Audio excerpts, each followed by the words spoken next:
Bonjour et bienvenue sur Flash TV. Voici les titres de cette édition du lundi 10 octobre 2011. Primaire citoyenne, François Hollande et Martine Aubry arrivent en tête du scrutin. Plus de 25 000 électeurs se sont déplacés à La Réunion. Débat autour de la TVA sociale en ces temps de campagne électorale. L'avis de Nour-Olivier Bassan, président des consommateurs réunionnais solidaires. Communion et mobilisation dans la communauté des gens de la mer hier dans l'Ouest.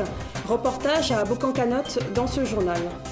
Le Barachois a vibré hier sur les rythmes créoles. Le festival Kaloubang a attiré les foules.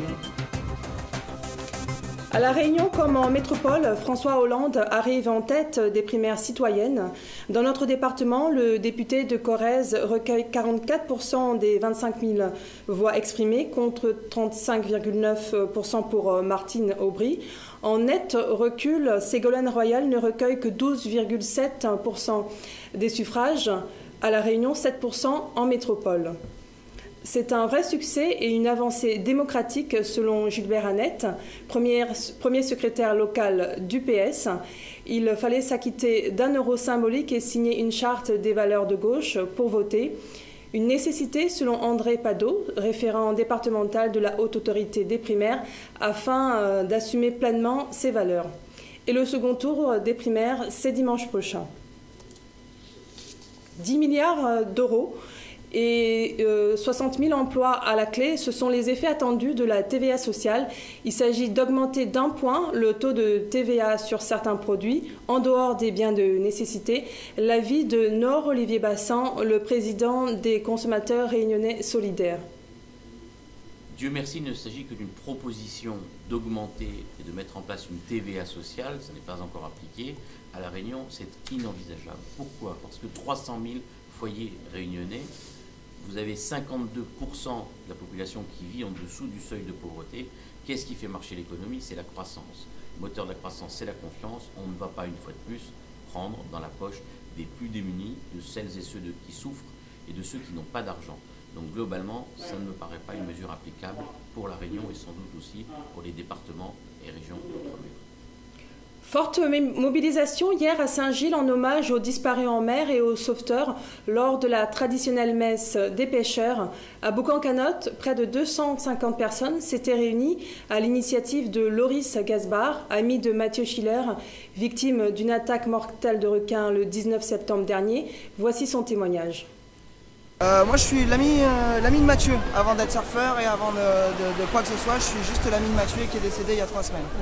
Et c'est pour cela que j'ai décidé avec quelques amis de se regrouper, de faire un rassemblement afin que les différentes parties puissent proposer des solutions. Et en tout cas, le but de la manif est que ça bouge et que ça bouge rapidement. Ça faisait 15 ans que je surfais, madame. Aujourd'hui, et depuis le mois de février, je ne surfe plus, encore moins depuis 3 semaines. Et je pense que, encore une fois, si la situation reste comme ça, je ne mettrai pas ni moi, ni mon enfant, et je dissuaderai tout le monde de rentrer dans l'eau. Parce que le danger est là et éminent. Quand vous voyez une mer aussi belle que ça, avec des vagues aussi belles que ça, dites-vous bien qu'il y a un danger, il est juste à côté, il est en face de vous. Symboliquement, les manifestations sont allées vers la mer, interdites depuis 3 semaines pour remplir la petite piscine de Boucan, dernier endroit accessible sur cette plage. Tous demandent des actions concrètes pour une station balnéaire en péril et certains montrent du doigt la réserve marine.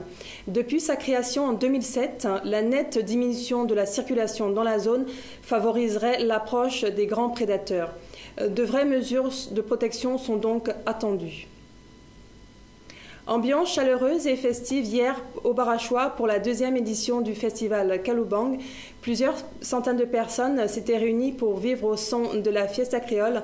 À noter le groupe Les Carnivores de Guyane venu avec ses touloulous, des vedettes déguisées des carnavals guyanais. Paris réussit donc pour ce festival misant sur la diversité de la musique créole. C'est la fin de cette édition, merci de l'avoir suivi. Je vous retrouve demain pour l'édition de la mi-journée. Excellent après-midi sur Flash TV.